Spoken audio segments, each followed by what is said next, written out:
Welcome to Geek vs. Geek, the show where two contestants debate either side of a geek culture topic. The contestant with the most geek points at the close of round 3 is the winner. Today's topic: vampires versus werewolves. Let's meet our contestants. Contestant number 1. Hi, my name is Ferreri. I'm a writer and filmmaker from the Jersey Shore, and I'm here today to tell you why vampires are a much cooler monster than werewolves. And now let's meet contestant number 2. Hello, my name's Blayer. I'm a computer programmer from New Jersey. As you can see, I'm not orange, and I don't talk like a complete douchebag. Gaming and role-playing are one of my favorite pastimes, and today I'm here on Geek vs. Geek to talk about why werewolves are the better creature than vampires.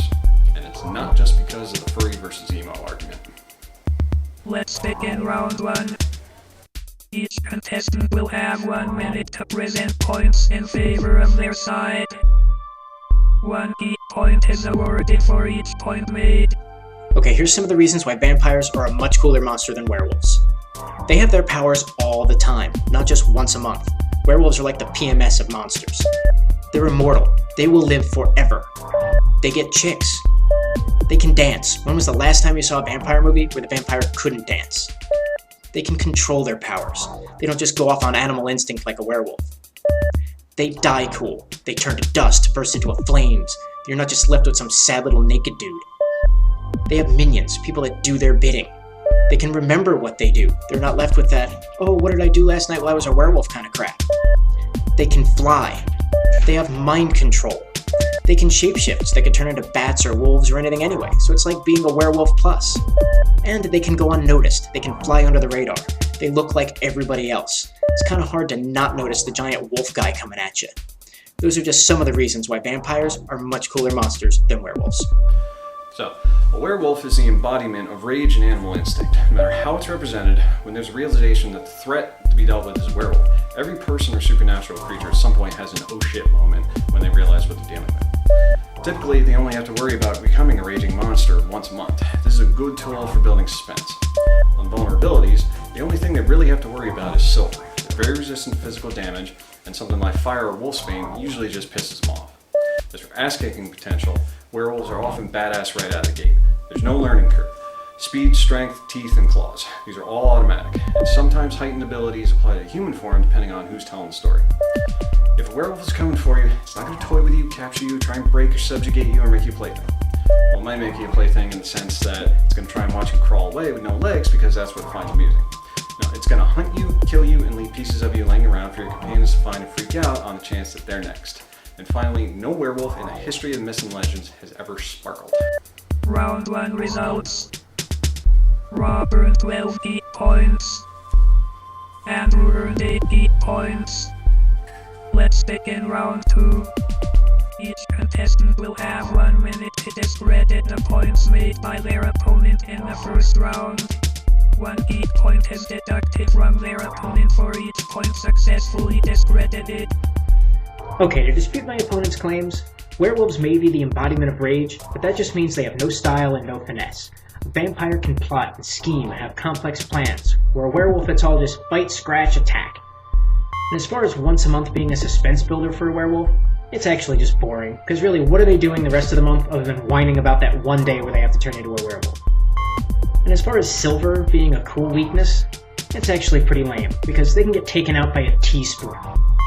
And as far as there being no learning curve for a werewolf, that's because there's nothing to learn. They have no real power other than being a giant rabid dog. Again, it's all bite, scratch, attack. No creativity, no finesse. And as far as them not toying with you, again, no creativity. They don't have the brain power to toy with you or to come up with a scheme. They're just giant rabid dogs. And as far as the no sparkling, at least vampires are cool enough that they can remain cool despite being attached to such a piece of crap series as Twilight. Thank you. Having powers all the time is great. Oh, except when the sun comes up and they could get killed by a 5-year-old with a toothpick. Immortality? To quote a great band, who wants to live forever? The werewolf is a natural bad boy, he can get chicks too. And if he's the hero, he usually gets the girl anyway. Dancing? Hey, it wins over the high school kiddies that they seem to be so fond of. Perverts. Because they're in control of their powers means you might have a chance to reason with them. With a raging werewolf, at least you know where you stand with them. Their minions are usually nuts and stand out, and they inevitably do something stupid that leads someone to their lair. Good help is so hard to find.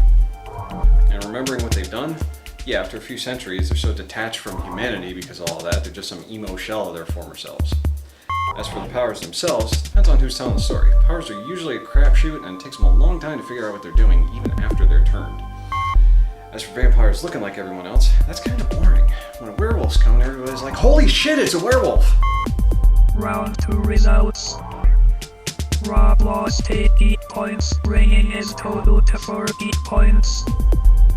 Andrew lost 6 geek points, bringing his total to 2 geek points. Let's begin round 3. Each contestant will have 1 minute to redeem points discredited in the second round. 1 geek point is awarded for each point redeemed, as well as 1 geek point deducted from the opponent. The contestant with the most geek points at the close of round 3 is the winner. Okay, as far as a vampire being able to be killed by a 5-year-old with a toothpick, it takes a lot of force to be able to drive a stake through the ribcage and into the heart, and a lot of accuracy to hit such a small target. Who wants to live forever? Lots of people. Immortality's been a dream of humanity since the beginning of time. Look at the myth of the Fountain of Youth. Werewolves get the girl, they're usually trying to kill her, and usually end up dead as a result.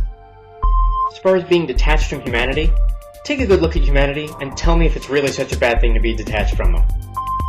As far as it being hard to learn powers for a vampire, they usually tend to teach the people that they convert, almost like some kind of vampire internship program. And as far as looking like everyone else being boring, stealth is the best weapon. The smartest thing the devil ever did was convince people he didn't exist. Okay, so werewolves aren't supposed to be fancy. All that plotting and scheming is complicated. Werewolf goes for the throat. Isn't that what vampires are supposed to do? Now, the build-up to the change doesn't have to be boring. It's about their struggle to hold on to their humanity. This is a monster where the person who is one can literally be afraid of themselves. Now, silver is a good weakness. It's not like it's readily available in some weaponized form. How many people, regardless of the setting, are just going to happen to have some silver laying around just in case? Now, it's an animal. It doesn't have to be creative. It's coming to kill you, and its motive doesn't need to be explained in a 5-minute flashback about how your sister's, brother's, cousin's former roommate has wronged them, and they're going to take it out on you. And the werewolves in Twilight were still cooler than the vampires. So at least you got that part right. Round 3 final results. Rob redeemed 6 geek points, making his total 5 geek points. Andrew redeemed 5 geek points, making his total 1 geek point. Andrew, Sorry, you Jacob. lose. Transmission terminated. Rob, you win. Victory is mine. I guess my opponent was just barking up the wrong tree. Thank you for watching Geek vs. Geek. I am your host, Evil Cat 9000.